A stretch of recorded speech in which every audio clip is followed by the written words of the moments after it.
নমস্কাৰ ছাত্ৰ ছাত্ৰীসকল, আজি আমি দশম শ্ৰেণীৰ গোলাঘাট ডিষ্ট্ৰিক্টত হৈ যোৱা প্ৰি ফাইনেল এক্সামৰ মেথছৰ কুৱেশ্যন পেপাৰটো সমাধান কৰিম। তো সময় নষ্ট নকৰাকৈ আমি প্ৰথম প্ৰশ্নটো চাওঁ কি দিয়া আছে। তো প্ৰথম প্ৰশ্নটো দিয়া আছে যে এক্স ব্যস্ত অনুপাতিক 1/y y আৰু ৱাইৰ মান 20 দিয়া আছে, এক্সৰ মান 5 দিয়া আছে আৰু এক্সৰ মান 50 দিয়া। যদি 50 হয় তেন্তে ৱাইৰ মান কিমান হ'ব? চোৱা, আমাৰ ইয়াৰ পৰা প্ৰশ্নটো আমি বুজি পাব লাগিব কি দিয়া আছে, আমাক ব্যস্ত অনুপাতিক দিয়া আছে। যেতিয়া ব্যস্ত অনুপাতিক দিয়া থাকিব নহয় তেতিয়া আমি কি কৰিব লাগিব, ব্যস্ত অনুপাতিকৰ আমি কিছুমান বস্তু জানিব লাগিব। কি জানিব লাগিব যে এ বি চি ডি যদি ব্যস্ত অনুপাতিক হয় তেনেহ'লে কি হ'ব, প্ৰথম দুটা পূৰণ কৰিলে যিমান হ'ব শেষৰ দুটা পূৰণ কৰিলেও একে হ'ব। তো প্ৰথম দুটা ইয়াত কি কি আছে, প্ৰথমতে 20 দিয়া আছে, তাৰপিছত কি দিয়া আছে 5 দিয়া আছে। 20 আৰু 5 পূৰণ কৰিলে কিমান হৈ যাব 100। কিমান হৈ যাব 100। সমান হ'ব লাগিব কাৰ, শেষৰ দুটা কি কি আছে 50 আৰু y আছে। 50 আৰু y পূৰণ কৰিলে কিমান হৈ যাব 50 × y, 50 × y হ'ব। তো 50ৰে 100 কাটিলে কেইবাৰ যাব, 2 বাৰ যাব। তো y ৰ মান কিমান হৈ যাব 2। এইটো প্ৰশ্ন কিন্তু তোমালোকৰ ফাইনেলৰ কাৰণে ইম্পৰ্টেণ্ট হয়। তো কিছুমান প্ৰশ্ন দিয়া আছে ফাইনেলৰ কাৰণে ইমান এটা ইম্পৰ্টেণ্ট মই ভাবোঁ নহয়, আৰু তেনেকুৱা ধৰণৰ প্ৰশ্ন নাহিব। তো এইবাৰ প্ৰি ফাইনেলৰ যিটো কুৱেশ্যন দিছে, তো কিছুমান খুব টাপ লেভেলৰ প্ৰশ্ন দিছে, কিতাপৰ তেনেকুৱা একেবাৰে ভিতৰৰ পৰা দিছে। তো তোমালোকৰ ফাইনেল অকণমান ইয়াতকৈ কি হ'ব, সহজ হ'ব। তো তাৰ পিছৰ প্ৰশ্নটো চোৱাচোন কি দিয়া আছে। পিছৰ প্ৰশ্ন কি দিয়া আছে, 7:6 আৰু 4:9 অনুপাত তুলনা কৰা যেতিয়া দিয়া থাকিব নহয়, চোৱা 7/6 আৰু এটা কি দিয়া আছে 4/9। তো এক কাম কৰিবা, ইয়াৰ লগত এইটো পূৰণ কৰি দিবা, ইয়াৰ লগত এইটো পূৰণ কৰিবা। পূৰণ কৰোঁতে যিটো মান ডাঙৰ হ'ব সেইটো ডাঙৰ। 9 আৰু 7 পূৰণ কৰিলে কিমান হৈ যাব, 9 7 গুণ 63 চাগে ন, 9 7 গুণ 63, 6 4 গুণ কিমান 24। তেনেহ'লে কোনটো ডাঙৰ, এইটো ডাঙৰ। এইটো ডাঙৰ, ইয়াৰ অৰ্থটো কি হয় যে এই প্ৰথমটো ডাঙৰ পিছৰটো কি হয় সৰু। তেনেহ'লে অপশ্যন কি হ'ব, এইটো এই অপশ্যন শুদ্ধ হ'ব। তাৰপিছত 3 নম্বৰৰ প্ৰশ্নটো চোৱা কি দিয়া আছে। 3 নম্বৰৰ প্ৰশ্নটো হ'ল, এইটো তোমালোকৰ 10ৰ ক'ৰবাত আছেনে কনচেপ্টটো, নাই। সেইকাৰণে এইটো এক্সামৰ কাৰণে ইম্পৰ্টেণ্ট নহয়, মোৰ ফালৰ পৰা ইম্পৰ্টেণ্ট নহয়। কিন্তু ইয়াৰ উত্তৰটো হ'ব লাগিব কিমান, কৰি চোৱাচোন ইয়াৰ উত্তৰটো কি হ'ব। এইটো কেনেকৈ কৰে বুলি ক'লে এনেকুৱাকৈ কৰিব পৰা। চোৱা, ইয়াত 3n যদি কমন লৈ লওঁ তো ইয়াত কি থাকিব 1 প্লাছ, ইয়াত 3n + 1 মানে কি 3n + 1। এইটো এনেকুৱাকৈ নহয় জানো, 3 ৰ পাৱাৰ n পূৰণ 3 ৰ পাৱাৰ 1 থাকিলে আমি কি লিখোঁ, 3 ৰ 3 কমন আহি যায়, তো ঘাতখিনি কি হ'ব পূৰণ থাকিলে যোগ হ'ব।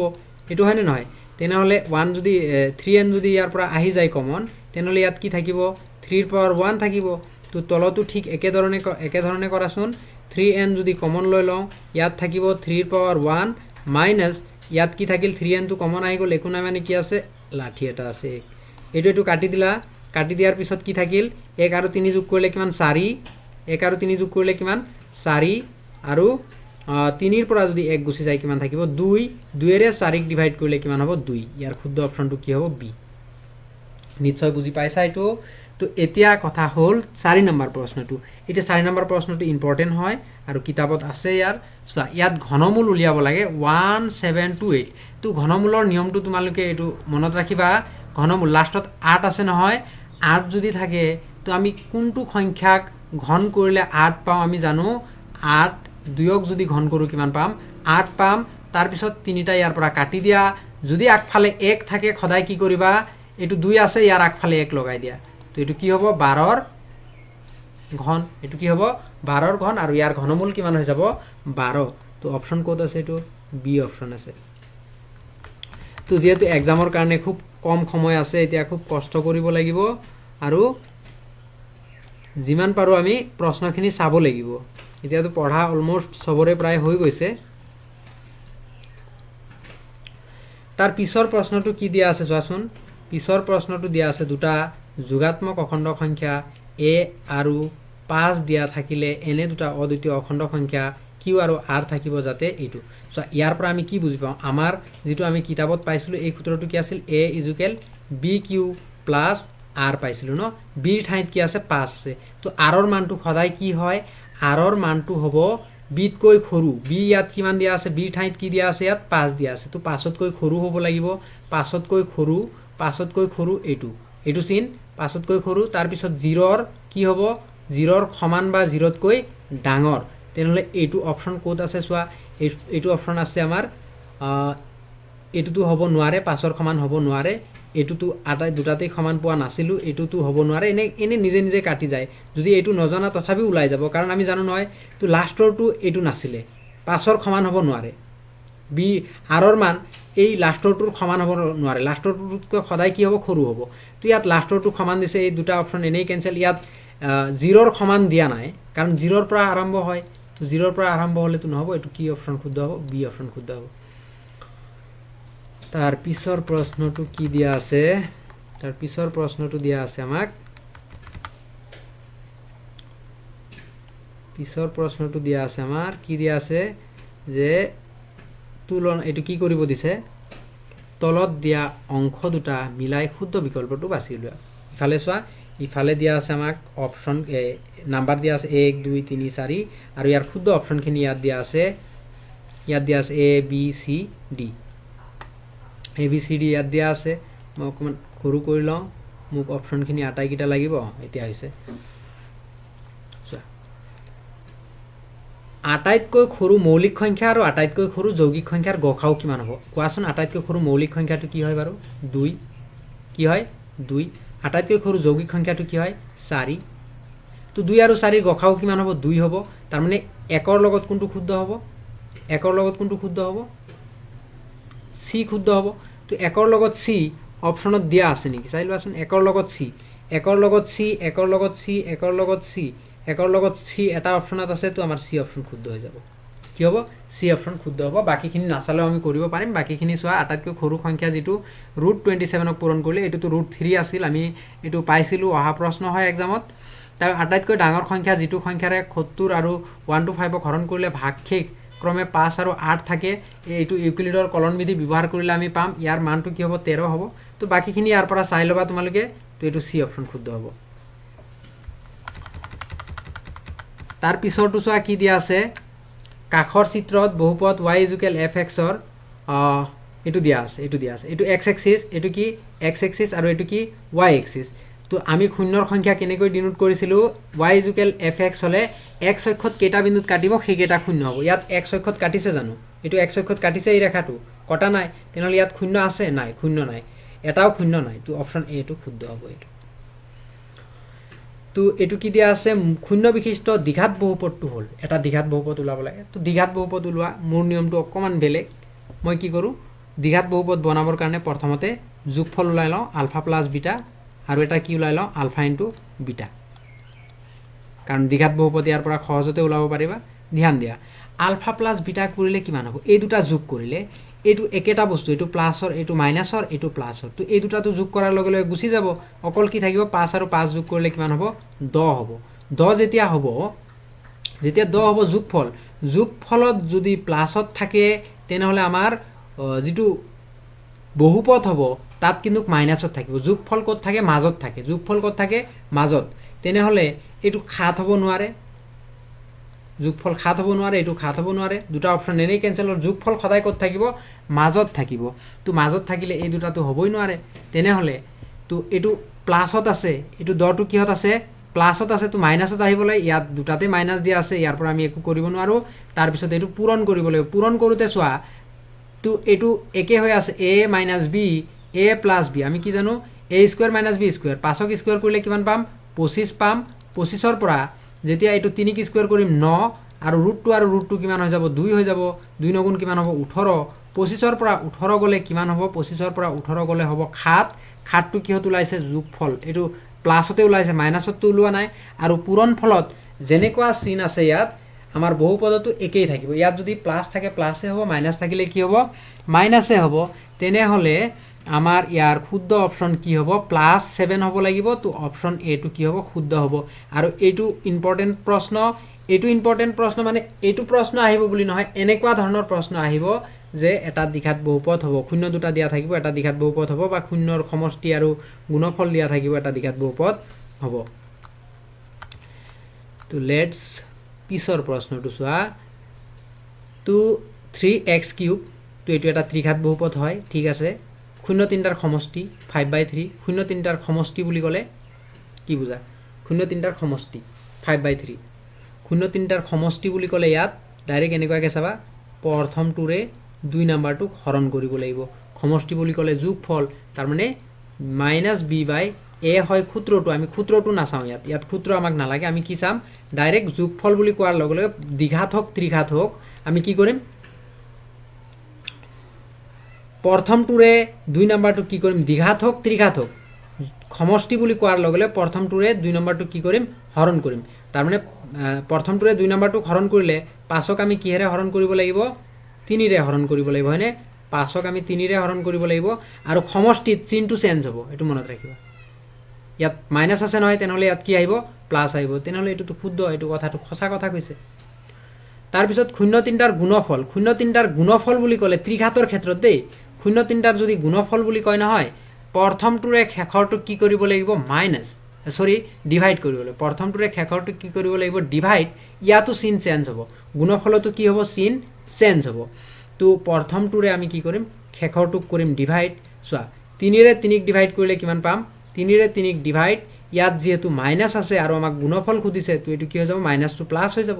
এটো মাইনাস আছে নহয় কি হৈ যাব প্লাস তেনেহলে ইয়াৰ উত্তৰটো কিমান হ'ব লাগিব 1 + 1 হ'ব লাগিব কিন্তু ইয়াত মাইনাস দিয়া আছে তাৰ মানে এটো ভুল হ'ল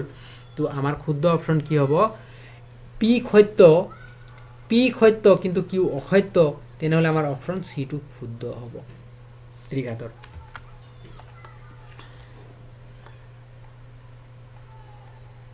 তো তাৰ পিছৰ প্ৰশ্নটো কি দিয়া আছে চোৱাচোন পিছৰ প্ৰশ্নটো দিয়া আছে অকমান কলমটো চেঞ্জ কৰি লওঁ পিছৰ ax² + bx + c = 0 তো n = 0 সমীকৰণৰ মূল দুটাৰ যোগফল আৰু পূৰণফল সমান যোগফল আৰু পূৰণফল কি হয় আলফা * বিটা হয়নে যোগফল কি হয় আলফা + বিটা এটোই হয় এই দুটা সমান সমান দিয়া আছে এতিয়া মই কি কৈছিলো যোগফলৰ ক্ষেত্ৰত কি হ'ব চিন চেঞ্জ হ'ব প্ৰথমটোৰে কি হক কৰিম 2 নাম্বাৰটো হৰণ কৰিম যোগফল তাৰ মানে b/a কিন্তু ইয়াত চিনটো কি আহিব যোগফলৰ ক্ষেত্ৰত সৰি এটো যোগফলটো ইফালে লিখিব লাগিব মই যোগফলটো পূৰণফলৰ ঠাইত লিখি দিলো যোগফলটো ইফালে লিখিব লাগিব তো যোগফলটো কি হ'ব চোৱা ইয়াত কি দিয়া আছে b কিহেৰে ডিভাইড কৰিম a ৰে হয়নে তো ইয়াত চিনটো কি আহিব যোগফলৰ ক্ষেত্ৰত ইয়াত প্লাস আছে চোৱা যোগফলৰ ক্ষেত্ৰত ইয়াত প্লাস আছে চিনটো কি আহিব মাইনাস আহিব তো এতিয়া পূৰণফলটো কি হ'ব এটো তো যোগফল পালো পূৰণফলটো কি হ'ব প্ৰথমটোৰে ডিভাইড কৰিম 3 নাম্বাৰটোক আৰু পূৰণফলত কোনো চিনৰ পৰিৱৰ্তন নহয় c a ৰে ডিভাইড কৰিম তাৰ মানে এই কেনসেল গুছি যাব তেনেহলে আমাৰ ইয়াত থাকিব কি ইয়াত থাকিব c b টো ইফালে লৈ অহাৰ লগে মাইনাস আছিল এটো প্লাস হৈ যাব = 0 এটো অপচন চোৱাচোন কৰবাত আছে নেকি এটো অপচন c + b কত নাই c + b + c আছে c + b নাই তাৰ মানে এই b + c আৰু c + b একেই হয় কাৰণ দুটাই প্লাস আছে ন এটো এনেকুৱাকেও তো লিখিব পাৰো b + c লিখিব পাৰো = 0 তো অপচন কোনটো শুদ্ধ হ'ব c অপচন শুদ্ধ হ'ব আৰু সদায় মনত ৰাখিবা এই কনসেপ্টটো যোগফলৰ ক্ষেত্ৰত একদম চাওঁতেই উত্তৰ ওলাই যাব তাৰ পিছৰ প্ৰশ্নটো চোৱা কি দিয়া আছে ax² + bx + c এটো দিয়া আছে মূল দুটা বাস্তৱ আৰু অপৰিমেয় হ'বৰ কাৰণে চোৱা এটো হলে মূল দুটা সমান হ'ব যদি সমান চিন থাকে এটো মূল দুটা কি হ'ব সমান হ'ব গ্ৰেটাৰ দেন তাৰ মানে তোমাৰ ফালে ডাঙৰ আছে চোৱা এটো তোমাৰ ফালে ডাঙৰ আছে নহয় তো দুটা স্পষ্ট বাস্তৱ মূল থাকিব কিন্তু অসমান বাস্তৱ মূল থাকিব এটো অসমান বাস্তৱ মূল থাকিব আৰু এটা পূৰ্ণবৰ্গ ৰাখি থাকিব পূৰ্ণবৰ্গ ৰাখি থাকিলে ই পৰিমেয় হ'ব পূৰ্ণবৰ্গ ৰাখি থাকিলে কি হ'ব পৰিমেয় হ'ব অপূৰ্ণবৰ্গ ৰাখি থাকিলে কি হ'ব এটো অপৰিমেয় হ'ব মাক খুদিছে কি অপৰিমেয় তো অপচন ডি টো শুদ্ধ হ'ব ঠিক আছে তাৰ পিছৰ প্ৰশ্নটো কি দিয়া আছে চোৱা এটা সমকোণী ত্ৰিভুজৰ অতিভুজৰ দৈৰ্ঘ্য 10 সেমি ঠিক আছে এটা সমকোণী ত্ৰিভুজ বনাই লোৱাচোন এটো সমকোণী ত্ৰিভুজ এটো কি সমকোণী ত্ৰিভুজ অতিভুজৰ দৈৰ্ঘ্য 10 সেমি দিয়া আছে এটো 10 সেমি ঠিক আছে বাকি বাহু দুটা এটা আনটোৰ দুগুণ বুলি ক'লে এটো যদি মই x বুলি ধৰো তেনেহলে এটো 2x হয়নে যিকোনো এটো x বুলি ধৰিলে এটো 2x হ'ব ইয়াক x বুলি ধৰিছে এটো 2x এতিয়া এটো সমকোণী ত্ৰিভুজ বুলি ক'লে এটো 90 ডিগ্ৰী সমুখত থকা বাহুটো ওলাবৰ কাৰণে চোৱা বাহুটো ওলাবৰ কাৰণে দৰটো ওলাবৰ কাৰণে ইয়াকো স্কয়াৰ কৰিব লাগিব সমান বাকি দুটা বাহুকো কি কৰিব লাগিব স্কয়াৰ বাকি দুটা বাহুকো স্কয়াৰ কৰিব লাগিব আৰু যোগ কৰিব লাগিব তো ইয়াৰ পৰা আমি কি পাম তো ইয়াৰ পৰা 100 কাৰ সমান হ'ব ইয়াত 2 স্কয়াৰ কৰিলে 4x স্কয়াৰ ইফালে এটা x স্কয়াৰ 5x স্কয়াৰ হ'ব তো এটো অপচন কোড আছে 5x square 5x square equal 100 তো অপচন সি ঠিক আছে এটো বুজি পালা তার পিছৰ প্ৰশ্নটো কি দিয়া আছে সো এটা সমান্তৰ প্ৰগতিৰ প্ৰথম পদ যাক আমি a বা a1 বুলি কওঁ হেতু দিয়া আছে হয়নে প্ৰথম পদ দিয়া আছে আমাক প্ৰথম পদ দিয়া আছে x আৰু অন্তৰটো d বুলি কওঁ d এ দিয়া আছে ঠিক আছে পদৰ সংখ্যা n বুলি কওঁ n এ দিয়া আছে অন্তিম পদ an বুলিও কোৱা হয় অন্তিম পদক কি বুলি কোৱা হয় an বুলিও কোৱা হয় আমি এটা সূত্ৰ পাইছিলো কি an a plus n minus 1 into d 1 into d তো ইয়াত এর ঠাইত চেঞ্জ হ'ব কি এর ঠাইত কি আহিব x আহিব এর ঠাইত কি আহিব x আহিব an এর ঠাইত কি আহিব y আহিব বাকি একেই থাকিব তো এটো কোড আছে সোয়া plus n minus 1 into d এটো কোড আছে y equal x minus y equal x plus n minus 1 into d এটো c অপশন এটো কি হ'ব c অপশন হ'ব তো তার পিছৰ প্ৰশ্নটো কি আহিল পিছৰ প্ৰশ্নটো আহিল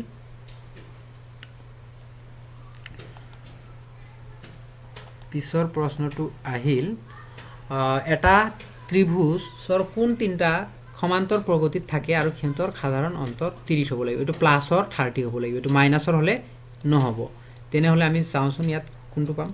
প্লাসৰ 30 এটো চোৱা ইয়াৰ পৰা যদি এটো মাইনাস কৰো প্লাসৰ পাম কিন্তু এটোৰ পৰা এটো মাইনাস কৰিলে খৰুটোৰ পৰা যেতিয়া ডাঙৰটো মাইনাস কৰি -30 ওলাব এটো হ'ব নোৱাৰে তাৰ পিছত কোন এটা ত্ৰিভুজৰ কোন তিনটা তো কি হ'ব লাগিব 180 ডিগ্ৰী হ'ব লাগিব এটো কেনেকৈ হ'ব সম্ভৱে নহয় তাৰ পিছত খৰুটোৰ পৰা ডাঙৰটো মাইনাস কৰিলে তেনেহলে তো মাইনাসত আহিব 30 ৰ পৰা -60 যেতিয়া কৰিম তো মাইনাসৰ ওলাব পাৰ্থক্য এটো d টু মাইনাসৰ হ'ব নোৱাৰে এটো হ'ব নোৱাৰে তো অপচন ডি শুদ্ধ হ'ব ওকে যদি a b আৰু c সংখ্যা তিনটা সমান্তৰ প্ৰগতিত থাকে তেন্তে এটো মাৰি পেলাব নেকি এটো কিতাপত কোড আছে ঠিক আছে এটো চোৱাচোন কি দিয়া আছে ap এটা সমান্তৰ প্ৰগতিত আছে ন a b c ঠিক আছে সমান্তৰ প্ৰগতিত থাকিলে আমি এটা কনসেপ্টটো জানো এটোৰ পৰা এটো মাইনাস কৰিলেও জিমান হ'ব এটোৰ পৰা এটো মাইনাস কৰিলেও একেই হ'ব তাৰ মানে b - a সমান হ'ব c - b তাৰ মানে ইয়াত এটো -b টু সমান চিনৰ ইফালে আনিলে কি হৈ যাব +b এটো 2b সমান হ'ব c + a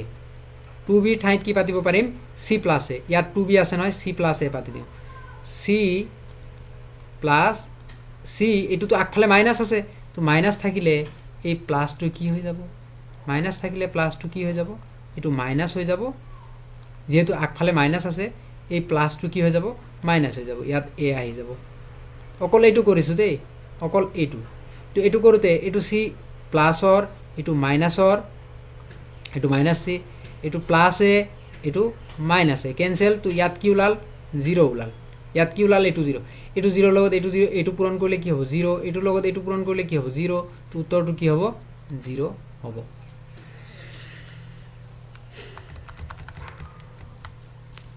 তাৰ পিছত 17 নম্বৰ প্ৰশ্নটো চোৱা কি দিয়া আছে ab সমান্তৰাল cd তেন্তে x ৰ মান কিমান হ'ব মই সমস্যা এটো এটা ট্ৰেপেজিয়াম হয় ট্ৰেপেজিয়াম এটো কেনে কোনটো ট্ৰেপেজিয়াম এটো সমতি বাহু ট্ৰেপেজিয়াম এই দুটা বাহু সমান হ'ব মুখ লাগিছে তেনেকুৱা আৰু ডাইৰেক্ট কৈ দিয়া নাই এটোই কৰিব লাগিব চোৱা এই বস্তুটো কি হয় কৰ্ণ দুডাল সমান হয় তাৰ মানে 2x + 4 + 5 এই দুটা যোগ কৰিলে জিমান হ'ব আকৌ এই দুটা যোগ কৰিলে মানে কৰ্ণ দুডাল সমান মানে এটো এনেকুৱাকে চোৱা কৰ্ণ দুডাল যেহেতু সমান তেনে হলে আমি কি কৰিব পাৰিম ইয়াত AC সমান হ'ব কাৰ AC সমান হ'ব কাৰ BD এতিয়া নিজেই উলাই লব পাৰিবা চোৱা AC BD ৰ সমান হ'ব ইয়াত ডাইৰেক্ট ক্যালকুলেশন মুখে মুখে কৰা 5 আৰু 2 যোগ কৰিলে কিমান হৈ যাব 5 6 7 ইফালে 4x + মাইনাছ এইটো প্লাছৰ আছে মাইনাছৰ আছে এইটো নহ'ব এইটো -2 + 5 ইজুকেল এইটো কি হৈ যাব 2x + 4 + 5 এইটো আছে তো ইয়াত কি হৈ যাব 5ৰ পৰা যদি 2 গুচি যায় কিমান থাকিব 3 থাকিব প্লাছৰ 3 থাকিব তাৰ মানে ইয়াৰ পৰা ওলাব আমাৰ 4x + 3 ইফালে কিমান হ'ব 2x + 9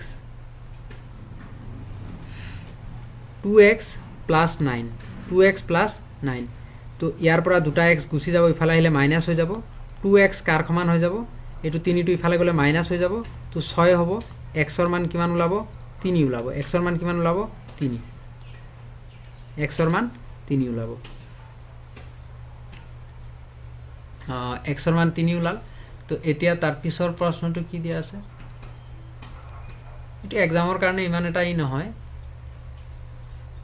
কাৰণ এনেকুৱা ধৰণৰ কনসেপ্টৰ খুব কমেই আহিব কমে মানে অহাৰ চান্স খুবই কম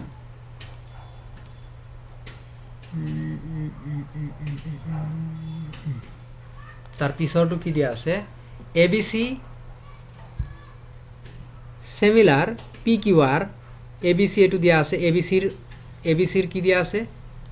পৰিসীমা দিয়া আছে এটু PQR ৰ পৰিসীমা দিয়া আছে এটু তো PQ আৰু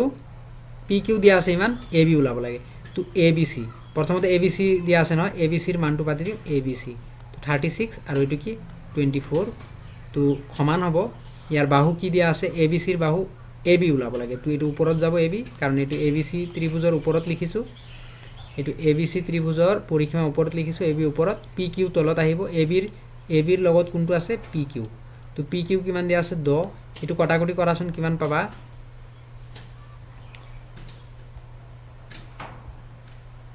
6 ৰে কাটলো 6 6 গুণ 36 6 4 গুণ 24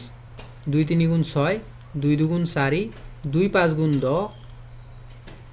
5 3 গুণ 15 এটু 15 হ'ব AB ইকুয়াল কিমান হৈ যাব 15 বা এটু ক্যালকুলেশনটো নিজে কৰি ললে হল ক্যালকুলেশন কৰিব পাৰিব 15 অপশন কোনটো আছে এটু অপশন এ x অক্ষৰ পৰা a বিন্দুৰ দূৰত্ব যেতিয়া x অক্ষ বা y অক্ষৰ পৰা দূৰত্বখিনি খুদে নহয় মাইনাসৰ মান কেতিয়াও নহয় কাৰণ দূৰত্ব সদায় ৰুটৰ ভিতৰত ক্যালকুলেট কৰা হয় মাইনাসটো প্লাস হৈ যাব সেই কাৰণে x অক্ষৰ পৰা দূৰত্ব খুদিছে এটু হল x ৰ মান এটু কি y ৰ মান x অক্ষৰ পৰা দূৰত্ব খুদিলে সদায় y ৰ মানটো হ'ব তো x অক্ষৰ পৰা দূৰত্বটো কিমান হ'ব 6 হ'ব এটু অপশন কোনটো আছে 6 ডি অপশন আছে মাইনাস কেতিয়াও হ'ব নোৱাৰে তো ডি এটু হ'ব যদি 20 নম্বৰ প্ৰশ্ন যদি x অক্ষক এখন সমতল দাপোন হিচাপে ধৰা হয় তেন্তে p 2,3 বিন্দুটোৰ প্ৰতিবিম্বটো হ'ব x অক্ষক এটা সমতল দাপোন হিচাপে ধৰিছো এটু x অক্ষ এটু কি x অক্ষ এটু y অক্ষ এটু y অক্ষ ইয়াত x অক্ষ ইয়াৰ p বিন্দুৰ স্থানাঙ্ক কিমান 2,3 তো x ৰ মান ইয়াত 2 আছে তো x ৰ মান তলফালে ইফালে আহিলেও কি হ'ব 2 এ হ'ব x ৰ মান 2 কিন্তু y ৰ মান তলফালে অহাৰ লগে লগে প্ৰতিবিম্বটো কৈছে নহয় ইয়াত যে প্ৰতিবিম্বটো কি হ'ব তলফালে আহিব তো তলফালে আহিলে x ৰ মান 2 আছে 2 এ আহিব কিন্তু y ৰ মান তলফালে অহাৰ লগে লগে কি হৈ যাব এটু মাইনাস হৈ যাব তো সেই কাৰণে শুদ্ধ উত্তৰটো কি হ'ব এটু 2,-3 কোত আছে এটু এইটো আছে 2,-3 কাৰণ প্ৰতিবিম্ব এটু যদি সমতল দাপোন হয় এটু তলফালে আহিব তলফালে আহিলে x2 তো 2 এ থাকিল কিন্তু y2 ইফালে 3 আহিব ন y ৰ মান 3 আছে তো 3 আহিব 3 এটু মাইনাসৰ আহিব এটু মাইনাসৰ ওকে তাৰ পিছত এটা ইম্পৰ্টেন্ট প্ৰশ্ন হয় এটু প্ৰশ্নটো কিতাপত দিয়া আছিল অকমান বেলেগকে ইয়াত দিছে অকমান বেলেগকে দিয়া আছে যদি p এটু হয় তেন্তে a b ৰেখা সংযোগী ৰেখাখনৰ মধ্যবিন্দু হয় তেন্তে এর মান উলিয়া এটু মধ্যবিন্দু মানে মাজত আছে মধ্যবিন্দু কেনেকৈ ওলাইছা এটু হল ৰেখা ইয়াত আছে a বিন্দু ইয়াত আছে দিয়া আছে নহয় ab এটু a বিন্দু ইয়াত এটু b বিন্দু মাজত আছে এটু p বিন্দু মাজত আছে মানে এটু 1:1 হ'ব মাজৰ স্থানাঙ্ক কি দিয়া আছে a/3 দিয়া আছে আৰু এটা কি দিয়া আছে 4 বা 5 দিয়া আছে যিয়ে দিয়া নাথাকক কিয় এটু লগত আমাৰ মতলব নাই আমাৰ এই প্ৰথমটো ওলাব লাগে a ওলাব লাগে মানে প্ৰথমটো লৈ লম আমি প্ৰথমটো ওলাবৰ কাৰণে আমি কি কৰিম চোৱা প্ৰথম দুটাক যোগ কৰিম প্ৰথমটো ওলাবৰ কাৰণে a আৰু b বিন্দুৰ এ আৰু বি বিন্দুৰ চোৱা প্ৰথমটো ওলাবৰ কাৰণে প্ৰথম দুটাক যোগ কৰিম ডিভাইড কৰিম 2 প্ৰথম দুটাক যোগ কৰিম ডিভাইড কৰিম 2 প্ৰথমটো ওলাই আছে নহয় পিছৰটো ওলালে যদি এই পিছৰটো ওলাও তেনেহলে পিছৰ দুটাক যোগ কৰিম ডিভাইড 2 মধ্যবিন্দুৰ স্থানাংক এইটো তো প্ৰথমটো ওলাবলগীয়া হলে প্ৰথম দুটাক যোগ কৰিম ডিভাইড 2 তো -9 আৰু প্লাস -3 আৰু +9 যদি যোগ কৰো কিমান পাম 6 পাম 2 এৰে কাটিলে 3 হৈ যাব এই 3 হৰণ ইফালে গলে কি হৈ যাব এই 3 হৰণ ইফালে গলে কি হৈ যাব পূৰণ তো এর মান কিমান ওলাই যাব 3 3 গুণ কিমান হৈ যাব 9 9 অপশন এ দিয়া আছে কত দিয়া আছে এ অপশনত দিয়া আছে ওকে তার পিছৰ প্ৰশ্নটো সময় লাগে 45 এমসিকিউ আৰু তোমালোকে যদি ফাইনেল এক্সামত 40 শুদ্ধ কৰিব পৰা এমসিকিউ তেনেহলে লেটাৰ পাবা মেথছত 40 শুদ্ধ কৰিব পাৰিলে লেটাৰ পাবা বোৰ্ড কুৱেশ্যন প্ৰায় কমন পৰিব আৰু সবেই কৰিব ম্যাক্সিমামে বোৰ্ড কুৱেশ্যন কৰিব কিন্তু এমসিকিউত এবাৰ কি হ'ব আগতকে এক্সামটো টাফ হ'ব হেতুটো লিখি থোৱা আগতকে এক্সাম টাফ হ'ব কাৰণ আগত তুমি এটা কিবা ভুল কৰিলে অকমান পিছত মনত পৰিলে হেতু তুমি চেঞ্জ কৰিব পাৰিছা কিন্তু এতিয়া সেই সুযোগটো নাই এবাৰ যদি তুমি ৰাউন্ড কৰি দিয়া সেই ৰাউন্ডটো আৰু যদি বেছি লৰাই থকা কেনসেলে হৈ যাব বুজি পাইছানে সেই কাৰণে খুব কেয়াৰফুলি কৰিব লাগিব আৰু সময় এতিয়া এমসিকিউ চোৱা এমসিকিউ খিনি কৰোতে যদি তুমি প্ৰপাৰ তৰিকাত কৰিব নোৱাৰা তেনেহলে সময় মেনেজ কৰিব নোৱাৰিবা বহুত সময় গুছি যাব সেই কাৰণে চাই উত্তৰটো দিব পৰা হ'ব লাগিব তো এতিয়া চাও আমি পিছৰ প্ৰশ্ন কি দিয়া আছে 22 sin আলফা 1 দিয়া আছে sin কিমান ডিগ্ৰীত 1 হয় হেতু চোৱা sin কিমান ডিগ্ৰীত 1 হয় 90 ডিগ্ৰীত 1 হয় তো 10 কিমান ডিগ্ৰীত 1 হয় 45 ডিগ্ৰীত 1 হয় আমাক ওলাব দিছে কি আলফাৰ পৰা বিটা মাইনাস কৰিলে কিমান হ'ব তাৰমানে আলফা এটো 90 90 ৰ পৰা 45 মাইনাস কৰিলে কিমান হ'ব 45 হ'ব ঠিক আছে তাৰ এটো এটা ইম্পৰ্টেন্ট প্ৰশ্ন আৰু ইয়াৰ পৰা আহিব লাগে প্ৰশ্ন ইয়াত তিনটা কনসেপ্ট আছে চোৱা যেতিয়া cos cosec square minus cot square থাকিব ইয়াত 5 থাকক 7 থাকক তাৰ লগত কোনো মতলব নাই 5 ইয়াতো 5 আছে 5 আছে যেনেবা 5 ধৰি ললো চোৱা তেতিয়া হলে তো ইয়াৰ উত্তৰ হ'ব 5 ইয়াৰ উত্তৰ হ'ব 5 যদি এই প্ৰশ্নটো এনেকুৱাকে দিয়া থাকে 5 cot square minus cosec square যদি দিয়া থাকে এটো 5 আছে ইয়াত তেতিয়া হলে হ'ব -5 কিয় হ'ব বুলি কলে চোৱা তোমালোকে ইয়াত মনত ৰাখিবৰ কাৰণে এটা কথা ইয়াত মনত ৰাখিবা মই ইয়াত কাৰণ নিতে ইমান ডিটেইলছত আৰু তেনেকুৱাকে বুজি পোৱাৰো সময় নাই ই কৰাৰো সময় নাই চোৱা এটো টি আছে নহয় টি এইটো কি কাটি দিছা ন টি যদি আগফালে থাকে খদাই কি হ'ব মাইনাস হ'ব মনত ৰাখিবা টি যদি আগফালে থাকে খদাই মাইনাস হ'ব আৰু এটা আছে ইয়াৰ সূত্ৰটো এনেকুৱা ধৰণে sec square minus tan square এটো খদাই প্লাস হ'ব উত্তৰ এটো এনেকুৱা হলে 1 হ'ব 1 টু প্লাসৰ হ'ব বা 5 ইয়াত থাকিলে ইয়াতো 5 থাকিব 5 হ'ব 9 থাকিলে ইয়াতো 9 থাকিব 9 হ'ব যদি টি টু আগত আহি যায় tan square minus sec square আহি যায় তেতিয়া হলে এই টি আছে নহয় টি থাকিলে এটো মাইনাস বুজাইছে নহয় এটো মাইনাস আহি যাব তেতিয়া -1 হৈ যাব এটো +1 আছিল এটো -1 হৈ যাব তো টি যদি আগফালে থাকে এটো সূত্ৰৰ চাবা যিকোনো এটা খুদি দিব পাৰে টি আগফালে থাকিলে মাইনাসৰ হ'ব আৰু যদি টি আগফালে না থাকে cosec থাকে বা sec থাকে তেতিয়া হলে প্লাস হ'ব তাৰ মানে আমাৰ ইয়াত cosec আছে তো 5 আছে ইয়াতো 5 আছে তো উত্তৰটো কিমান হ'ব এটো 5 হ'ব 5 উত্তৰটো ক'ত আছে ডি অপচনত আছে ইয়াত বুজি পাইছানে এটো এটা ইম্পৰ্টেন্ট পইণ্ট হয় আৰু ইয়াৰ পৰা প্ৰশ্ন তোমালোকে 2024 ত পাবা এই চাৰিটা মানে দুটা সূত্ৰ উল্টা পুল্টাকে দিয়ে এটো পাবা বুজি পালা এটো তাৰ পিছত চোৱা কি দিছে এটো cos স্কয়াৰ থিটা cos স্কয়াৰ থিটাক আমি লিখিব পাৰো 1 - sin স্কয়ার থিটা ইয়াত কোটো দিয়া নাই 1 - sin স্কয়ার থিটা কিন্তু cosৰ উল্টা কি হয় sec হয় cosৰ উল্টা কি হয় sec তো ইয়াত sec স্কয়াৰ এটো ইয়াৰ লগত মিলি যাব হয়নে তাৰ পিছত tan স্কয়াৰ থিটা মানে কি tan square theta sine theta by cos theta লিখিব পাৰোঁ, এইটো দুটা হ'ব। এইটো এৰ লগত কি হ'ব 4, এৰ লগত 4 কেইটাত আছে চোৱাচোন, এৰ লগত 4 দুটা আছে, ঠিক আছে। হয় এই দুটাটো হ'ব নোৱাৰে, এই দুটা অপশ্যন কেতিয়াও হ'ব নোৱাৰে, এৰ লগত 4 হ'ব।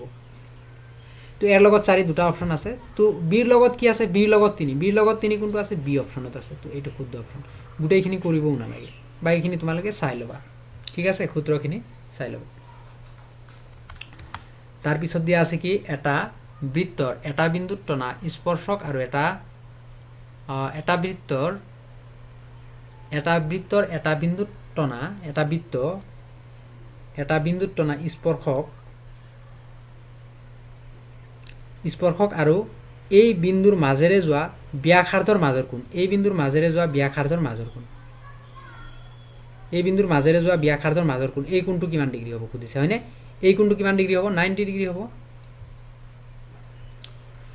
তাৰ পিছৰটো কি দিয়া আছে 26 number, P A P B দুডাল স্পৰ্শক, ঠিক আছে, পি এ আৰু পি বি দুডাল স্পৰ্শক, চিত্ৰ চাই আমি বুজি পাইছোঁ। A P B 40, A P B এইটো দিয়া আছে 40, এইটো কিমান দিয়া আছে 40, ঠিক আছে। এইটো 40 আমাক কি সুধিছে, এ অ' পি, এ অ' পি, তাৰমানে এই কোণটো কিমান হ'ব চোৱা, এই গোটেই কোণটো কিমান হ'ব, যদি এইটো 40 হয় এইটো গোটেই কোণটো কিমান হ'ব, আমি জানো এই দুটা যোগ কৰিলে এইটো কোণ আৰু এইটো কোণ যদি যোগ কৰোঁ 180 হ'ব, তেনেহ'লে এইটো 40 হ'লে এইটো কিমান হ'ব,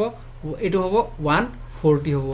কিমান হ'ব 140। তো সমান হিচাপে ভাগ কৰা, এইটো সমান হিচাপে ভাগ কৰে, এইটো কি বাইছেক্টৰ হয়, তেনেহ'লে এইটো যদি 140 হয় আধাটো কিমান হৈ যাব 70 হৈ যাব। তো ইয়াৰ শুদ্ধ অপশ্যন কোনটো হ'ব 70।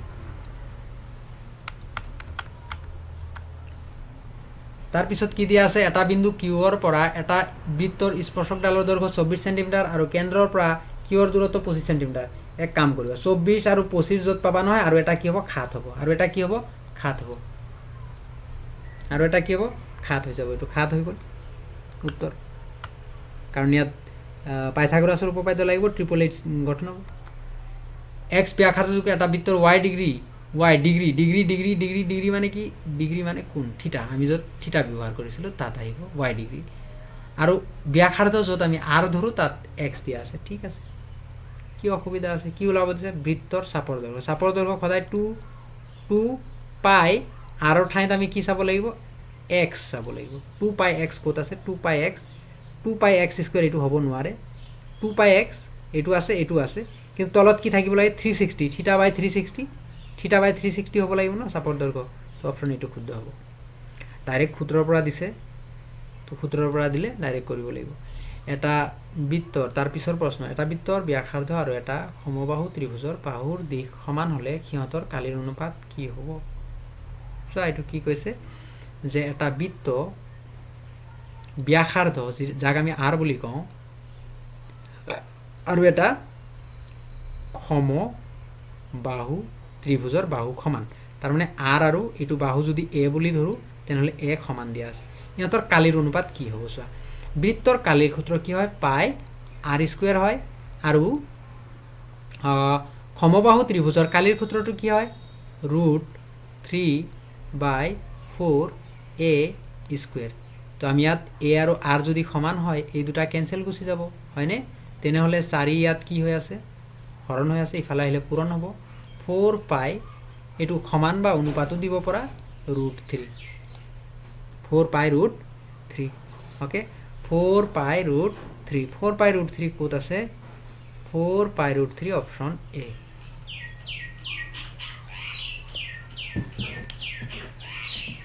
তাৰ পিছৰ প্ৰশ্নটো কি দিয়া আছে, বৃত্ত দুটাৰ পৰিধিৰ মান 4 পাইৰ পৰা 8 পাইলৈ বৃদ্ধি কৰা হ'ল, বৃত্ত দুটাৰ কালিৰ অনুপাত হ'ব। তাৰমানে ইয়াত প্ৰশ্নটো অকণমান খেলি মেলিকৈ দিছে, কি বুজাব বিচাৰিছে নাজানো, যে এটা বৃত্তৰ পৰিধি ইমান আৰু এটা বৃত্তৰ পৰিধি ইমান, তেনেহ'লে বৃত্ত দুটাৰ কালিৰ অনুপাত কিমান হ'ব, ঠিক আছে। তো এই বৃত্তৰ পৰিধি মানে 2 পাই আৰ, এইটো R1 ধৰিলোঁ, 2 পাই R1 কিমান দিয়া আছে, 4 পাই দিয়া আছে, হয়নে, 4 পাই। তো ইয়াৰ পৰা পাই কেঞ্চেল, 2 ইফালে 2 আহি গ'ল, তো R1ৰ মান কিমান 2, R1ৰ মান কিমান 2, 2 দুগুণ কিমান 4, 2 পালোঁ। তাৰপিছত ঠিক একেদৰে এইটো যিটো দিয়া আছে ইয়াত আমি কিমান পাম চোৱাচোন, 2 পাই এইটো r2 ধৰিলো r2 ইজুকেল কিমান দিয়া আছে 8 পাই তো এইটো পাই পাই ক্যান্সেল তো 2 এৰে কাটিলে কেইবাৰ যাব 4 বাৰ যাব তো এইটো কি হ'ব r2 কিমান হৈ গ'ল 4 তো ইহঁতৰ কালিৰ অনুপাত ওলাব দিছে কালিৰ সূত্ৰটো কি হয় পাই r স্কয়ার পাই r1 স্কয়ার অনুপাত পাই r2 স্কয়ার তো এতিয়া পাই পাই ক্যান্সেল ইয়াত 2ক স্কয়ার কৰিলে কিমান পাম আমি আৰু 4ক স্কয়াৰ কৰিলে কিমান পাম এটো নহয় জানো ঠিক আছে 4ক স্কয়াৰ কৰিলে কিমান পাম 2 দুগুণ 4 4 4 গুণ কিমান 16 তো ইয়াত কটাকটি কৰিলে 4 গুণ 4 4 4 গুণ কিমান হৈ যাব 16 তো 1:4 কি হ'ব 1:4 অপশন এ তার পিছৰটো দুটা স্তম্ভ ইয়াত কি দিছে দুটা সমান স্তম্ভৰ উচ্চতা ইমান স্তম্ভ মানে কি হয় একচুয়ালি এটো এটা সুঙা হয় স্তম্ভ মানে কি হয় এটা সুঙা আকৃতিৰ সুঙা মানে এটো সুঙা এটা স্তম্ভ এটো এটা কি হয় সুঙা আকৃতিৰ এই দিয়া আছে স্তম্ভ দিয়া আছে এনেকুৱা দুটা আছে প্ৰথমতে আমি এটা উলাই লম দুটা সমান স্তম্ভৰ উচ্চতা ক্ৰমে 7 সেন্টিমিটাৰ উচ্চতা 7 সেন্টিমিটাৰ হাইট 7 সেন্টিমিটাৰ এটো হাইট 7 সেন্টিমিটার আর ব্যাসার্ধ কিমান 1.4 মিটার সরি ইয়াত সেন্টিমিটার নহয় মিটার দিয়া আছে ঠিক আছে তেন্তে ইয়ার মুঠ পার্শ্ব পৃষ্ঠকালি মানে বক্র পৃষ্ঠকালি পার্শ্ব পৃষ্ঠকালি কার্ভ সারফেস এরিয়া ওলাব দিছে সুঙার কার্ভ সারফেস এরিয়া কি হয় 2 পাই r h হয় তো 2 পাই r h 2 into 22/7 into r এর মান কিমান দিয়া আছে r এর মান দিয়া আছে 1.4 ইনটু এই সমান 7 কেটার ওলাব লাগে দুটার ওলাব লাগে 2 পূরণ করে দিয়া তেনেহলে ইয়াৰ পৰা 7 তো ক্যান্সেল গুছি গল 7 ক্যান্সেল গুছি গল তো ইয়াত কি হৈ যাব পূরণ কৰাচোন পূৰণ কৰিলে ইউনিট ডিজিট টু সোয়া ইউনিট ডিজিট সবতে কি আছে 2 আছে 0.1 ঘৰ আগত আহিব 0.1 ঘৰ আগত এটো এটা আছে অপশন এটো এটা অপশন আছে হয়নে এটো এটা অপশন আছে ঠিক আছে তো এটো অপশন তো হ'ব নোৱাৰে এটো অপশন ক্যান্সেল কাৰণ 0.1 ঘৰ আগত আহিব তো ইফালে 2 দুগুণ 4 2 দুগুণ 4 4 7 16 16 হাত 16 6 দুগুণ 12 ইউনিট ডিজিট 2 আহিব এটো তো হ'ব নোৱাৰে এটো হ'ব নোৱাৰে হয় এটো হ'ব নহলে এটো হ'ব এতিয়া লেঠা লাগি গল নহয় এটো ক্যালকুলেশন কৰিবই লাগে মই ভাবিলো নকৰিলেও হ'ব ইফালে সোয়া 2 দুগুণ 4 8 11 ইনটু 8 ইনটু 1.4 1.4 এর লগত এটো পূরণ কৰা 8 4 32 2 হাতে 3 8 এগুণ 8 9.1 11 লগত পূরণ করলে এটো 2 2 আর 9 যোগ করা 11 লগত পূরণ করলে এনেকুৱাকে কৰিব পৰা শৰ্ট ট্ৰিক্স 2 আৰ 9 যোগ কৰিলে 9 10 11 11 1 এটো তো কিবা খেলিমিলি হৈ আছে 8 4 32 2 হাতে 3 আছিল 8 এগুণ 8 9 10 11 হলে হয় ইয়াত মই 9 লিখিছিলো এটো তো ভুল কৰিছিলো 11 লগত পূৰণ কৰলে 2 এটো 2 আৰ 1 কিমান হৈ যাব 3 পয়েন্টৰ পিছত 3 কোড আছে পয়েন্টৰ পিছত 3 এটো আছে এটো এখন স্কুলৰ দশম শ্ৰেণীৰ 30 গৰাকী ছাত্ৰীৰ উচ্চতা ইমান দিয়া আছে আমাক খুদিছে কি বহুলক শ্ৰেণীটো হ'ব বহুলক শ্ৰেণী আটাইতকৈ বেছি ছাত্ৰ ছাত্ৰীৰ সংখ্যা আটাইতকৈ বেছি কোনটো আছে এটো ইয়াত বহুলক শ্ৰেণীটো ডাইৰেক্ট আমাক এনেকুৱাকে দিয়া নাই 160 তকৈ কম 160 তকৈ কম তাৰ মানে 60 আৰু 160 পৰা এটো বুজাব 160 তকৈ কম তাৰ মানে 160 পৰা 160 পৰা 165 লৈ তাৰ মানে 160 তকৈ কম এটো বুজাব এটো হ'ব তাৰ পিছৰ প্ৰশ্নটো কি আছে প্ৰশ্নখিনি কিন্তু লেভেল বহুত হাই লেভেলৰ তো আগৰ প্ৰশ্নখিনি চাবাচোন প্ৰিভিয়াস ইয়াৰৰ এনেকুৱাটো নাছিলে সংজ্ঞাবদ্ধ তথ্যৰ মাধ্যমা নিৰ্ণয় কৰোতে আমি ধৰি লওঁ যে প্ৰতিটো শ্ৰেণী অন্তৰালৰ বাৰংবাৰতা কি হয় সংজ্ঞাবদ্ধ তথ্য সুষমভাৱে বিস্তৃত হয় নহয় শ্ৰেণীসমূহৰ মধ্যবিন্দুত কেন্দ্ৰীভূত হয় ইয়েস শ্ৰেণীসমূহৰ মধ্যবিন্দুত কেন্দ্ৰীভূত হয় আমি মাধ্য ওলাওতে মধ্যবিন্দুত কেন্দ্ৰীভূত হয় এটো মনত ৰাখিবা ওকে তাৰ পিছৰ প্ৰশ্নটো কি দিয়া আছে তলৰ কোনটো এটা ঘটনাৰ সম্ভাৱিতা হ'ব নোৱাৰে সম্ভাৱিতা হ'ব নোৱাৰাৰ কাৰণে তিনটা বস্তু মনত ৰাখিবা মাইনাসৰ হ'ব নোৱাৰিব তলত কেতিয়াও সৰু হ'ব নোৱাৰিব, তলৰ সংখ্যাটো সৰু হ'ব নোৱাৰিব, লগতে একতকৈ ডাঙৰ হ'ব নোৱাৰিব। একতকৈ ডাঙৰ, একতকৈ ডাঙৰ থাকিলে এইটো নহ'ব, তলত যদি সৰু থাকে এইটো নহ'ব, মাইনাছৰ মান থাকিলে নহ'ব। এই তিনিটা কথা যদি মনত ৰখা, শেষ, সম্ভাৱিতা শেষ। তো ইয়াত চোৱা, এইটো একতকৈ ডাঙৰ আছে, এইটো ঘটনাৰ সম্ভাৱিতা হ'ব পাৰিব, এইটো একতকৈ সৰু, এইটো হ'ব পাৰিব, এইটো একতকৈ সৰু হ'ব, কাৰণ 3 তলত পাৰ্চেণ্টেজ কি আহি যাব, এইটো আহি যাব, তলৰটো একতকৈ ডাঙৰ হৈ গ'ল ন, একতকৈ কি হৈ গ'ল, চৰি, তলৰটো ওপৰৰটোৰ তুলনাত ডাঙৰ হৈ গ'ল। ইয়াত সৰু হ'লেহে সম্ভাৱিতা নহয়, ডাঙৰ হ'লেতো সম্ভাৱিতা হয়। তো এইটো একতকৈ ডাঙৰ মান আছে, তো এইটো হ'ব নোৱাৰে, শুদ্ধ অপশ্যন হ'ব এইটো। তোমালোকে মনত ৰাখিবা, কোনো এটাৰ ঘটনাৰ সম্ভাৱিতা নহ'ব। কেতিয়া নহ'ব, যেতিয়া মাইনাছৰ থাকিব বা তলৰ যিটো মান সংখ্যা থাকিব ওপৰৰটোৰ তুলনাত তলৰটো সৰু হ'ব, বা সংখ্যাটো যদি একতকৈ ডাঙৰ হয়, সেইটো কেতিয়াও কোনো এটা ঘটনাৰ সম্ভাৱিতা হ'ব নোৱাৰে। অ'কে, তোমালোকে বুজি পোৱাই দেখোন। তাৰপিছত কি দিয়া আছে, পাগল কৰি দিব দেখোন। কি দিয়া আছে, -5, -4, -3, -2, -1, 0, 1, 2, 3, 4, 5, কেইটা আছে, 11টা আছে। সংখ্যাকেইটাৰ পৰা এটা সংখ্যা যাদৃচ্ছিকভাৱে বাছনি কৰি লোৱা হ'ল। ঠিক আছে, বাছনি কৰি লোৱা। বাছনি কৰা সংখ্যাবোৰ বৰ্গ 1 বা একতকৈ সৰু হোৱাৰ সম্ভাৱিতা হ'ল। একতকৈ সৰু বৰ্গ কৰাৰ পিছত এইটো একতকৈ সৰু হ'ব, বৰ্গ কৰিলেতো মাইনাছটো প্লাছ হৈ যাব। কিয় একতকৈ সৰু হ'ব, প্লাছ হ'লে এইটোতো প্লাছ হৈ যাব, একতকৈতো সৰু নহয়, এইটোও প্লাছ হৈ যাব, একতকৈ সৰু নহয়, এইটোও প্লাছ হৈ যাব, একতকৈ সৰু নহয়। ইয়াক যদি বৰ্গ কৰোঁ মাইনাছটো প্লাছ হ'ব, কিন্তু একে থাকিব, বা একৰ সমান বা একতকৈ সৰু কৈছে নহয়, এটা পালোঁ। 0ক বৰ্গ কৰিলেতো 0ই পাম, এইটো একতকৈ সৰু। ঠিক আছে, একক বৰ্গ কৰিলে 1 পাম, এইটো হয়। তাৰমানে 3টা সংখ্যা পালোঁ, বাকী ইফালে 2ক বৰ্গ কৰাৰ লগে লগে 4 হৈ যাব, এইটো হ'ব নোৱাৰে। তাৰমানে টোটেল আছিল আমাৰ 11টা সংখ্যা। 11টাৰ ভিতৰত 3টা এনেকুৱা সংখ্যা আছে যাক বৰ্গ কৰিলে একতকৈ সৰু বা একৰ সমান হয়। তো এইটো শুদ্ধ অপশ্যন কি হ'ব, এ অপশ্যনটো কি হ'ব, শুদ্ধ হ'ব। বুজি পাইছা? বুজি পাইছা? ভালদৰে মিহলোৱা 52টা কাৰ্ড থকা এযোৰ তাজপাতৰ পৰা এটা কাৰ্ড টানি লোৱা হৈছে। কাৰ্ডটো ৰাণী পোৱাৰ সম্ভাৱিতা হ'ল। কাৰ্ডটো ৰাণী পোৱাৰ সম্ভাৱিতা চোৱা, 52টা তাজপাতত ৰাণী কেইটা থাকিব? 52টা তাজপাতত তোমাৰ কলাৰ থাকে 2টা গ্ৰুপ, 13টাকে, ৰঙাৰ থাকে 2টা গ্ৰুপ, কলাৰ 2টা গ্ৰুপ, ৰঙাৰ থাকে 2টা গ্ৰুপ, 13টাকে। এই প্ৰত্যেকটো জাপত এটা এটাকে ৰাণী থাকিব, এটা টেক্কা থাকিব, আটাইকেইটা এটা এটাকে থাকিব। তেনেহ'লে ইয়াত ৰাণী বা ৰজা কেইটা আছে? 52টাত আমাকতো ৰং কোৱা নাই, 4টা আছে হয়নে? ৰং ক'লে 2টা হ'লে হয়। ৰঙা ৰঙৰ ৰজা কেইটা আছে, ৰঙা ৰঙৰ ৰাণী কেইটা আছে? 2টা। কলা ৰঙৰ ৰাণী 2টা আছে। ঠিক আছে, এইটো 4ৰে কটাকটি কৰিলে 4 × 4, 4 × 13 কিমান হৈ যায়? 52। তো 1/3 অপশ্যন কোনটো? B option. কেলকুলেশ্যনটো চাই ল'বা,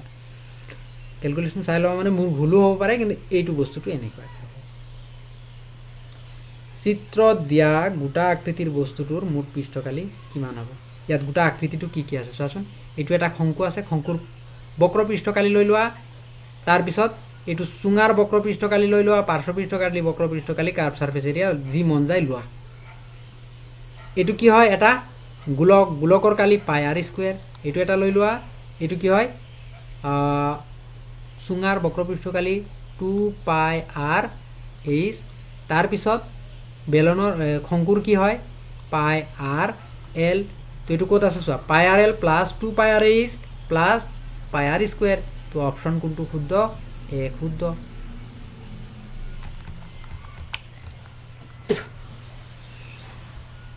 তাৰপিছত কি দিয়া আছে ইয়াত? ৰৈখিক সমীকৰণ একক সমাধান থাকিলে প্ৰথম দুটা নট ইকুৱেল। ঠিক আছে, এইটো হ'ব এটা। ঠিক আছে, আৰু P1/Q1 এইটো হ'ব নোৱাৰে। তাৰপিছত এইটো চোৱা, এইটো আৰু এইটো একেই হয়, 1 নম্বৰটো আৰু এইটো একেই হয়, কাৰণ এইটো নট ইকুৱেল দিয়া আছে নহয়, নট ইকুৱেল দিয়া আছে, এই দুটা হ'ব।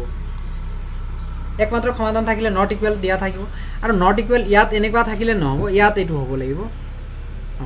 নট ইকুৱেল, এইটো নট ইকুৱেল থাকিব লাগিব। তো এইটো পি যদি 1 ইফালে থৈ দিওঁ p2 ইফালে তলত আহি যাব p1 বাই p2 হৈ যাব q1 ইফালে আছে q2 ইফালে গ'লে এইটো আৰু এইটো একেই হৈ যাব 1 আৰু 2 শুদ্ধ 1 আৰু 2 শুদ্ধ ক'ত আছে 1 আৰু 2 শুদ্ধ এই অপশ্যনত দিয়া আছে তো এনেকুৱা ধৰণৰ প্ৰশ্ন এক্সামত অহাৰ চান্স থাকে এতিয়া আকৌ কি দিয়া আছে এইবোৰনো কি বস্তু হয় মহা সমস্যা দেখোন এইবোৰনো কি বস্তু হয় কি দিয়া আছে ইয়াত 39 এ দিয়া আছে 3x মাইনাছ এইটো দিয়া আছে ক'ত গ'ল এইটো দিয়া আছে আমাক এইটো বস্তুটো হয়নে তো এইটো দিয়া আছে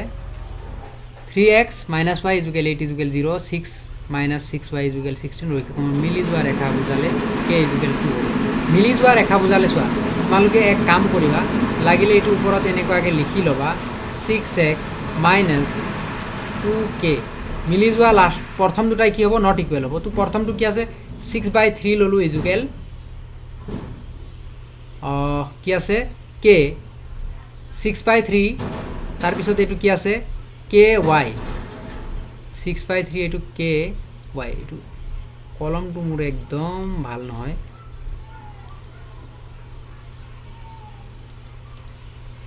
এইটো কি হয় ky আছে ky ঠিক আছে ইয়াৰ পৰা কি আহি যাব k ইয়াত কি আহি যাব কি আছে ইয়াত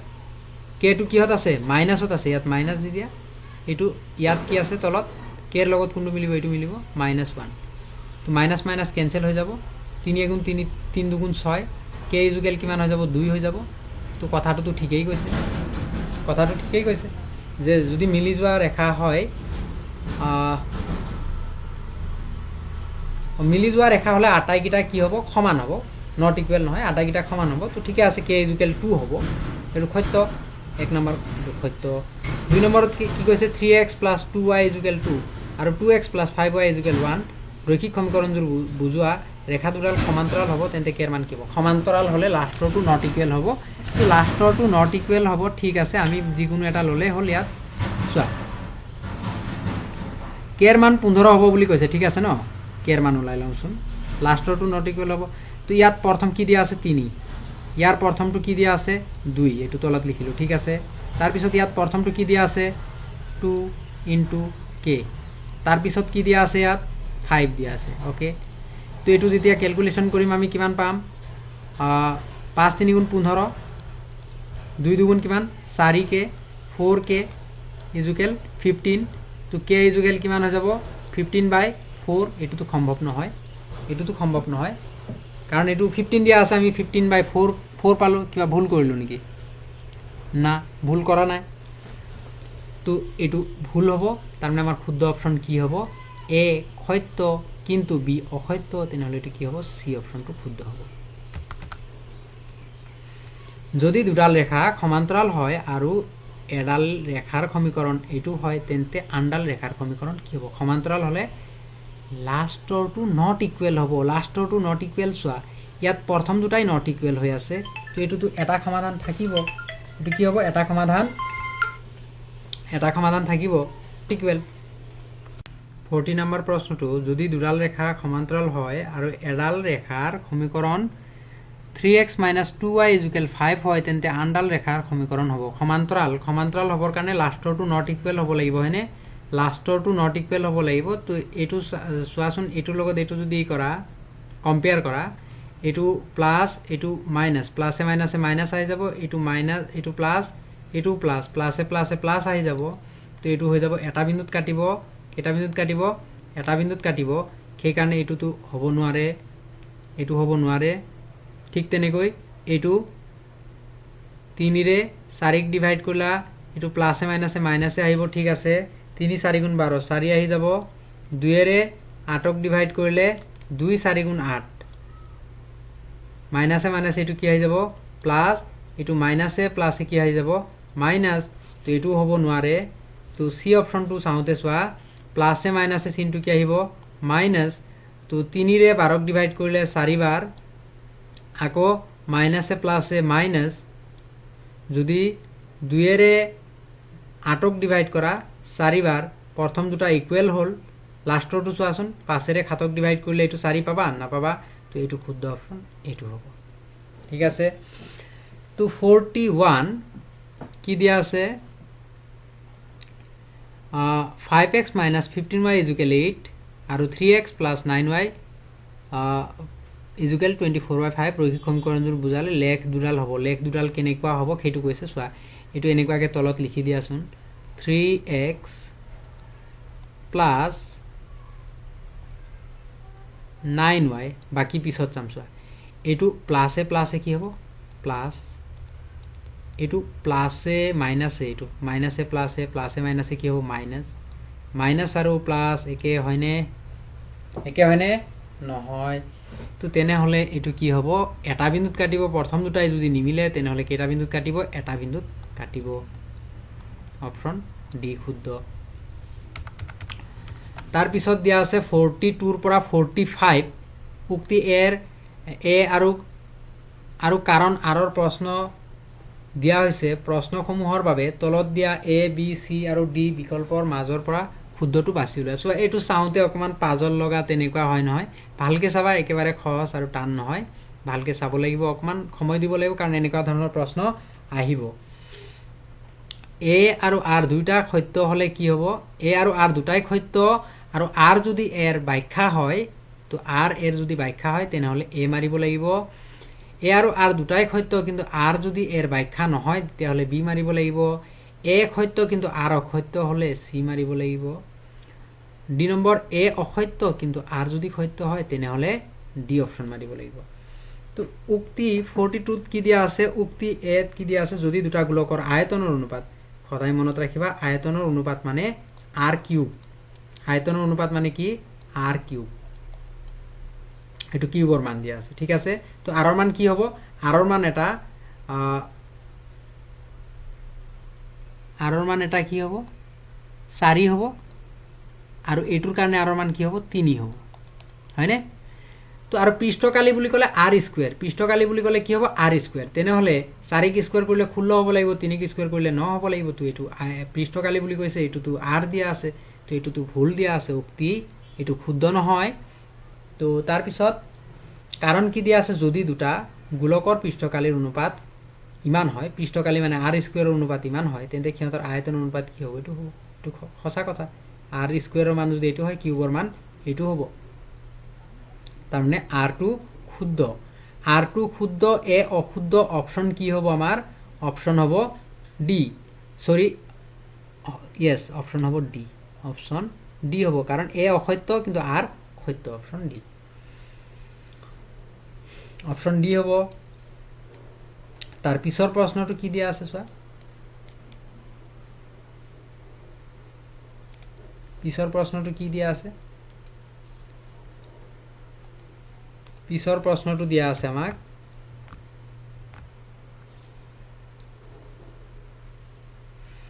px = x³ + 4x² - 16x + 8 ৰ উৎপাদক x - 2 হ'ব যদি p2 ≠ 0 হয় এটো ভুল দিয়া আছে এটো শুদ্ধ নহয় এটো ভুল তো এ উক্তিটো ভুল তো px এটা বহুপদ যাৰ মাত্ৰা 1 বা ততোধিক আৰু a যিকোনো বাস্তৱ সংখ্যা যদি px হক x - a ৰে হৰণ কৰা হয় তেন্তে ভাগশেষ p এ পোৱা যাব এটো শুদ্ধ এটো যদি শুদ্ধ হয় তো অপশন ডি এ হ'ব ইয়াৰ কাৰণে কি হ'ব অপশন ডি ইয়াৰ কাৰণে অপশন কি আছিল ডি অপশন আছিল ইয়াৰ কাৰণেও ডি আছিল তাৰ পিছৰ প্ৰশ্নটো কি দিয়া আছে চোৱা এ দিয়া আছে ইমান বি দিয়া আছে ইমান সি দিয়া আছে ইমান বিন্দু কেটা একেৰেখীয় হলে এটো বিন্দুৰ দূৰত্ব এ বি যদি একেৰেখীয় হয় এটো বিন্দুৰ দূৰত্ব এ বি প্লাস এটো আৰু এটো বিন্দুৰ দূৰত্ব বি সি এই দুটা যোগ কৰিলে এ আৰু সি লাষ্টত কি থাকিল এ আৰু সি এ সিৰ সমান হ'ব লাগিব A B plus A C এনেকুৱা ধৰণে তাৰমানে দুটা বিন্দুৰ দূৰত্ব যদি যোগ কৰা তৃতীয় বিন্দুটোৰ কি হ'ব সমান হ'ব তো এইটো এনেকুৱা ধৰণৰ হ'ব A B plus A C যোগ কৰিলে বি সিৰ সমান হ'ব বা এ সি প্লাস বি সি যোগ কৰিলে এ বিৰ সমান হ'ব তেতিয়া হলে একেৰেখীয় হ'ব একেৰেখীয় হবৰ কাৰণে আৰু এটা আছে যদি ত্ৰিভুজৰ কালি এটো এটা ত্ৰিভুজ হৈছে নহয় তিনটা বিন্দু ত্ৰিভুজৰ কালি যদি 0 হৈ যায় তথাপিও কি হ'ব একেৰেখীয় হ'ব তো আমি ত্ৰিভুজৰ কালিত সহজতে ওলাব পাৰিম ত্ৰিভুজৰ কালি সোৱা 2, 0 দিয়া আছে 4, 0 দিয়া আছে 6,0 দিয়া আছে নহয় এইটো এক সাইডত 0 0 আছে হয় ইফালে থাকক নহলে ইফালে থাকক যদি 0 0 থাকে তেনেহলে ত্ৰিভুজৰ কালিটো কি হৈ যাব 0 হৈ যাব কি হ'ব 0 হ'ব তাৰ মানে উক্তি যেটো কৈছে যে বিন্দুকেটা একেৰেখীয় হয় এটো একেৰেখীয় হয় কাৰণ ত্ৰিভুজৰ কালি 0 হৈ যাব কাৰণ এই বিন্দুকেটা দিয়া আছে a ইমান b ইমান c ইমান দিয়া আছে বিন্দুটোৰ বাবে ab + ac = 0 এটো ac = bc এটো সত্য কথা কাৰণ একেৰেখীয় হলে দুটা বিন্দুৰ দূৰত্বক যদি যোগ কৰা হয় তৃতীয় বিন্দুৰ কি হ'ব সমান সমান হ'ব তৃতীয় দূৰত্বটোৰ কি হ'ব সমান হ'ব তো আৰু ব্যাখ্যাও কৰিছে ইয়াৰ কাৰণ এটো a ইয়াতে এটো a দিয়া আছে ন এটো एक्चुअली হ'ব লাগিছিল r এটো কি সরি এটো a বিন্দু ঠিকই আছে এটো r এ হয় এটো কি হয় এটো উক্তি a এটো উক্তি এটো কাৰণটো r তো এটো ক্ষুদ্ৰ অপচন হ'ব a কাৰণ ইয়াত দুটাই ক্ষুদ্ৰ আৰু r এৰ প্ৰকৃত ব্যাখ্যা কৰিছে কি কৰিছে r এ প্ৰকৃত ব্যাখ্যা কৰিছে ইয়াত অপচন দিয়া নাই এটো a এটো r রিজন ঠিক আছে 44 হৈ গল তো 45 তো 45 টু সোয়া কি দিয়া আছে a এটো দিয়া আছে 5 + √3 আৰু 2 - √3 পূৰণফল এটা অপৰিমেয় এটো সত্য কথা কিয় সত্য হয় সোয়া এই দুটা যদি পূৰণ কৰো তেনে 5 * 2 কৰিলে 10 পাম ঠিক আছে 5 আৰু √3 ও তো পূৰণ হ'ব 5 আৰু √3 পূৰণ হলে হেতু কোড ক্যান্সেল কৰিবা ক্যান্সেল নহব সেই কাৰণে এটো কি হ'ব অপৰিমেয় হ'ব এটো অপৰিমেয় এটো খসা কথা কিন্তু দুটা অপৰিমেয় সংখ্যাৰ পূৰণফল সদায় এটা অপৰিমেয় সংখ্যা নহয় দুটা অপৰিমেয় সংখ্যাৰ পূৰণফল সদায় অপৰিমেয় নহয় দুটা অপৰিমেয় সংখ্যাৰ পূৰণফল সদায় এটা অপৰিমেয় √3 * √3 পূৰণ কৰিলে কি হ'ব 3 হ'ব কি হ'ব 3 হ'ব কাৰণ ইয়াত তোমাক কোৱা নাই একেটা সংখ্যা দুবাৰ পূৰণ কৰিব নোৱাৰিবা দুটা অপৰিমেয় সংখ্যাৰ পূৰণফল সদায় এটা অপৰিমেয় সংখ্যা নহয় এটো ভুল সেই কাৰণে এ অকল সত্য এ যদি অকল সত্য হয় তেনেহলে অপচন কি হ'ব অকল অপচন এ সত্য তেনেহলে কোনটো হ'ব অপচন এ সত্য কিন্তু আর অসত্য অপচন সি হ'ব কি হ'ব অপচন সি তো এমসিকিউ খিনি শেষ হ'ল তো এমসিকিউ খিনি শেষ হোৱাৰ পিছত আমি 2 মাৰ্কৰ কিছুমান প্ৰশ্ন বা 3 মাৰ্কৰ কিছুমান প্ৰশ্ন ইয়াৰ পৰা চাবলগীয়া যিখিনি আছে মই কৈ দিও তো এইখিনি চাই লবা তোমালোকে তো এটো চাবা এটো ইম্পৰ্টেন্ট এটো মোৰ মতে 2024 ত পাই যাব লাগে তোমালোকে ফাইনেল 2 মাৰ্কৰ কাৰণে তাৰ পিছত এটো চাবা এটো চাবা এটো পিছত অকমান চাই লবা ঠিক আছে তো তাৰ পিছত 3 নম্বৰৰ এটো বাপেকৰ পুতেকৰ বয়সৰ 3 বছৰ পাছত দেউতাকৰ বয়স পুতেকৰ বয়সৰ দুগুণতকৈ 10 বেছি হ'ব তেওঁলোকৰ বৰ্তমান বয়স নিৰ্ণয় কৰা এটো নালাগে এটো কিতাপত অকমান বেলেগকে দিয়া আছে তোমাৰ এটো নালাগে এটো নালাগে এটো নালাগে এটো নালাগে এটো নালাগে এটো চাই লবা কিতাপত দিয়া আছে কিতাপৰটো চাই লবা একেই হয় কিতাপৰটো এটো চিত্ৰটো যেটো দিয়া আছিল এনেকুৱাকে চিত্ৰ এটা আছিল নহয় স্পৰ্শক আছিল এনেকুৱা স্পৰ্শক আছিল এটো চিত্ৰটো এনেকুৱা হ'ব এটো কোনটো দেখুৱাব লাগে 90 ডিগ্ৰী এটো এটা স্পৰ্শক আছিল এটো তো এটো চাবা এটো চাব নালাগে এটো চাব নালাগে এটো চাব নালাগে এটো চাব নালাগে দিয়া খৰচ কৰি এইটো চাবা তাৰ মানে কি চাব নালাগে মানে কি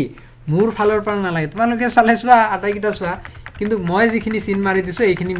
মিস নকৰিবা এইখিনি কমপ্লিট কৰিবই লাগিব বুজি পাইছানে এইখিনি কমপ্লিট কৰিবই লাগিব বাকিখিনি তোমালোকৰ ইচ্ছা এটো চোৱা সময় আছে এটো চোৱা সব চোৱা চালে কি লছ হ'ব চালে ভালহে কিন্তু এইখিনি এক্সামৰ কাৰণে যিখিনি মই চিন মাৰি দিলো এইখিনি বেছি ইম্পৰ্টেন্ট বেছি মানে খুব বেছি ইম্পৰ্টেন্ট ঠিক আছে ভিডিওটো চোৱাৰ কাৰণে ধন্যবাদ থাকিল আৰু যদি ভিডিওটো ভাল লাগে তেনেহলে কি কৰিব লাগিব লাইক কমেন্ট আৰু শেয়াৰ কৰিব লাগিব লগৰখিনিকো দিব লাগিব